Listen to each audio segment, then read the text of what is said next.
Assalamualaikum warahmatullahi wabarakatuh. Kami dari kelompok 4 akan mempresentasikan tentang keuntungan dan kerugian dari pengukuran kembali aset keuangan menurut PSAK 55. Sebelum memulai presentasi, kami akan memperkenalkan diri terlebih dahulu. Yang pertama, saya sendiri Bisma Prayoga, Ketua Ani Laila Tugasida, ketiga Rafiana Mamfurin. Jenis-jenis instrumen keuangan. Di sini jenis-jenis instrumen keuangan ada 5. Yang pertama, aset keuangan dibagi menjadi 4. Yang pertama, aset keuangan yang diukur pada nilai wajar melalui laporan laba rugi. Kedua, investasi dimiliki hingga jatuh tempo. Ketiga, pinjaman diberikan dan piutang. 4, aset keuangan tersedia untuk dijual. Yang kedua, liabilitas keuangan. Liabilitas keuangan ini menjadi dua bagian. Yang pertama, liabilitas keuangan yang diukur pada nilai wajar melalui laporan laba rugi. Yang kedua, kewajiban lainnya. Yang ketiga, instrumen ekuitas. Instrumen ekuitas ini dibagi lagi menjadi 3, yaitu instrumen ekuitas biasa, instrumen ekuitas majemuk, instrumen ekuitas sintetis. Yang keempat, instrumen derivatif. Instrumen derivatif dibagi menjadi 2 bagian. Yang pertama, derivatif biasa dan derivatif melekat. Yang kelima, instrumen lindung nilai. Instrumen lindung nilai terbagi menjadi 3 bagian. Yang pertama, atas nilai wajar, atas arus kas, atas investasi neto pada operasi luar negeri. Instrumen keuangan diukur pada pengakuan awal sebesar nilai awal ditambah dengan biaya transaksi kecuali untuk instrumen yang diukur dengan menggunakan nilai wajar. Penghapusan atau directionization atas keuangan didasarkan pada kombinasi risk and reward dan pendidikan pengendalian. Evaluasi atas risk and reward dilakukan sebelum evaluasi atas transfer pengendalian. Pengakuan gain atau loss atas penghapusan atau extinguishment liabilitas keuangan ketika uang baru diterbitkan memiliki persyaratan atau term yang berbeda dengan utang lama. Restrukturisasi utang yang menyebabkan modifikasi substansial term dapat menghasilkan gain atau loss pada saat penerbitan liabilitas baru. PSAK 55R, instrumen keuangan pengakuan dan pengukuran. Harga pasar atas aset yang dimiliki atau liabilitas yang akan diterbitkan adalah harga penawaran atau bid price, dan untuk aset yang dibeli atau liabilitas yang dimiliki adalah harga permintaan atau asking price. Pengukuran instrumen keuangan sebesar nilai amortisasi premium dan diskon dimatisasi dengan menggunakan effective interest rate. Rekalifikasi menjadi harga keluar dari FVPL dilarang yang didesain untuk tujuan hedging. Aturan trading atas head to maturity is investment. Pembatasan selama 2 tahun, tidak boleh melakukan transfer antar kategori investasi.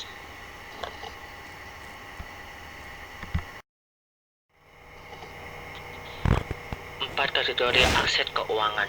Pertama, aset keuangan yang ditetapkan untuk diukur pada nilai wajar melalui laporan laba rugi. Kedua, investasi dimiliki hingga jatuh tempo. 3, pinjaman yang diberikan atau piutang. 4, aset keuangan tersedia untuk dijual. 2 kategori liabilitas keuangan. Pertama, kewajiban keuangan yang diukur pada nilai wajar melalui laporan laba rugi. Kedua, kewajiban lain. Pengukuran aset keuangan dengan menggunakan nilai wajar dalam arti luas. Beberapa perbedaan dalam praktik dalam menginvestigasi derivatif majemuk. Tujuan BSAK 55 yang pertama, untuk mengatur prinsip-prinsip dasar pengakuan. Yang kedua, pengukuran aset keuangan. Ketiga, liabilitas keuangan. Keempat, kontrak pembelian atau penjualan item non keuangan. Ruang lingkup. Komitmen pinjaman berikut termasuk dalam ruang lingkup. Yang pertama, komitmen pinjaman yang ditetapkan entitas sebagai liabilitas keuangan yang diukur pada nilai wajar melalui laba rugi. Kedua, komitmen pinjaman yang diberikan yang dapat diselesaikan secara neto dengan kas atau dengan penyerahan atau penertiban instrumen keuangan lainnya. Ketiga, komitmen untuk menyediakan pinjaman yang diberikan pada tingkat suku bunga di bawah suku bunga pasar. Diterapkan pada kontrak pembelian atau penjualan item non keuangan yang dapat diselesaikan secara neto dengan kas atau instrumen keuangan lainnya, atau dengan mempertukarkan instrumen keuangan. Definisi derivatif. Derivatif adalah suatu instrumen keuangan atau kontrak lain dengan karakteristik. Yang pertama, nilainya berubah sebagai akibat dari perubahan variabel yang telah ditentukan atau sering disebut dengan variabel yang antara lain suku bunga, harga instrumen keuangan, atau komoditas, nilai tukar mata uang asing, indeks harga atau indeks suku bunga, pengikat kredit atau indeks kredit, atau variabel lainnya.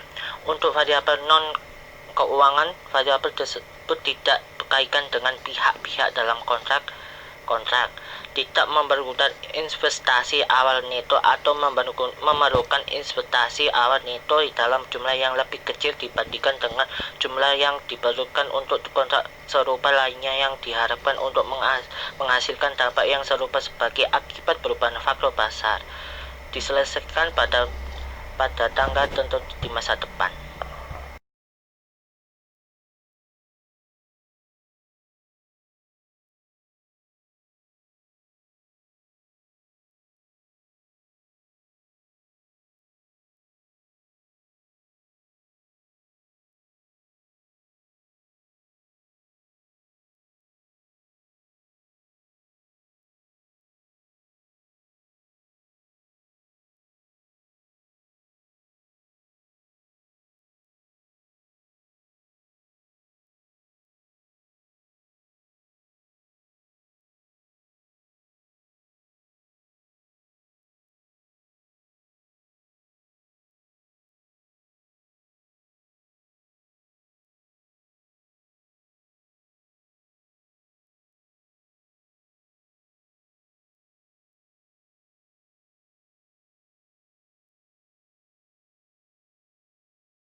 Investasi dimiliki hingga jatuh tempo. Kriteria aset keuangan non-derivatif, pembayaran tetap atau telah ditentukan, jatuh tempo telah ditetapkan, entitas memiliki maksud dan kemampuan untuk memiliki hingga jatuh tempo, kecuali ditetapkan sebagai aset ke upah dan nilai wajar melalui L atau R, ditetapkan sebagai AFS, memenuhi definisi pinjaman yang diberikan dan piutang. Pinjaman diberikan dan piutang. Kriteria aset keuangan non-derivatif, pembayaran tetap telah ditentukan, tidak mempunyai kuotasi di pasar aktif, kecuali dimaksudkan untuk dijual dalam waktu dekat. Trading ditetapkan sebagai aset KU pada nilai wajar mal L atau R, diklasifikasikan sebagai AFS. Pinjaman yang diberikan atau piutang yang investasi awalnya tidak akan diperoleh kembali secara substansial kecuali penurunan kualitas, sehingga harus diklasifikasikan sebagai AFS. Tenting, entitas tidak boleh mengklarifikasikan aset keuangan sebagai investasi dimiliki hingga jatuh tempo jika dalam tahun berjalan atau dalam kurun waktu 2 tahun sebelumnya telah menjual atau mengklarifikasi investasi dimiliki hingga jatuh tempo dalam jumlah yang lebih dari jumlah yang tidak signifikan sebelum jatuh tempo. Pengukuran awal aset dan kewajiban keuangan diukur pada nilai wajar melalui laba rugi. Nilai wajar. Biaya transaksi expense tidak diukur pada nilai wajar melalui laba rugi. Nilai wajar ditambah biaya transaksi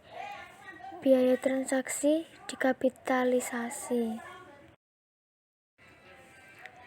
Pengukuran selanjutnya, klarifikasi FVTPL HTM pinjaman diberikan dan piutang.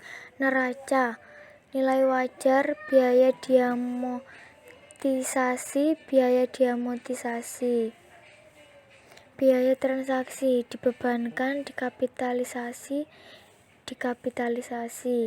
Keuntungan atau kerugian nilai wajar, laba atau rugi.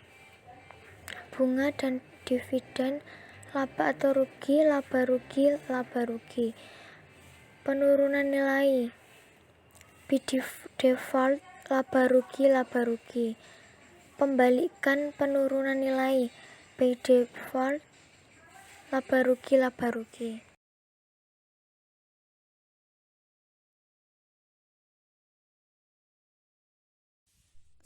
Penghentian pengakuan kewajiban keuangan. Pertukaran diantaranya meminjam dan memberi pinjaman yang saat ini ada atas instrumen utang dengan persyaratan yang berbeda secara substansial dicatat sebagai penghapusan kewajiban keuangan awal dan pengakuan kewajiban keuangan baru. Demikian juga modifikasi secara substansi atas ketentuan kewajiban keuangan yang saat ini ada atau bagian dari kewajiban keuangan tersebut dicatat sebagai penghapusan kewajiban keuangan awal dan pengakuan kewajiban keuangan baru. Penghentian pengakuan kewajiban keuangan. Pertukaran diantaranya meminjam dan memberi pinjaman yang saat ini ada atas instrumen utang dengan persyaratan yang berbeda secara substansial dicatat sebagai penghapusan kewajiban keuangan awal dan pengakuan kewajiban keuangan baru.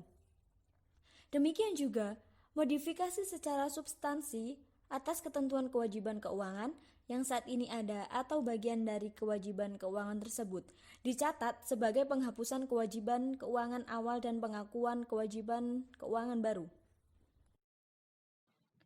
Penghentian pengakuan. Nilai piutang dan pinjaman tidak lagi dicatat dalam laporan keuangan. Entitas menghentikan pengakuan aset keuangan jika dan hanya jika 1.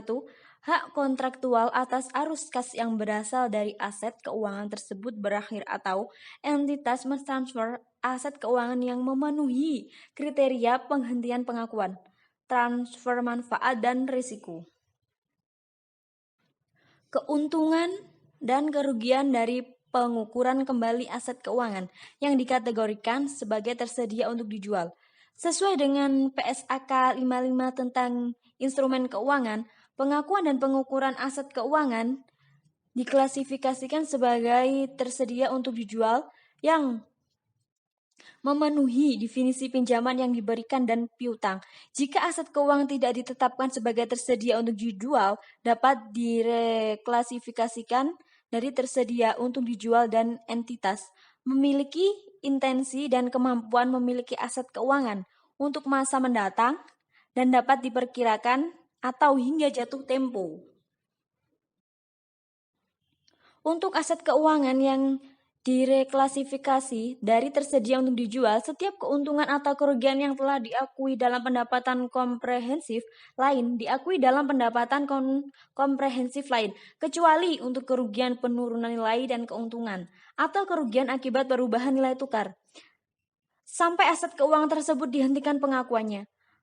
Pada saat keuntungan atau kerugian kumulatif yang sebelumnya diakui dalam pendapatan komprehensif lainnya harus direklasifikasi dari ekuitas pelapor laba rugi sebagai penyesuaian reklasifikasi. Namun, bunga yang dihitung menggunakan metode suku bunga efektif diakui pada laba rugi. Dividen atas instrumen ekuitas yang diklasifikasikan dalam kelompok tersedia untuk dijual diakui pada laba rugi ketika hak entitas untuk memperoleh pembayaran atas dividen tersebut sudah ditetapkan. Sekian presentasi dari kelompok kami. Apabila ada salah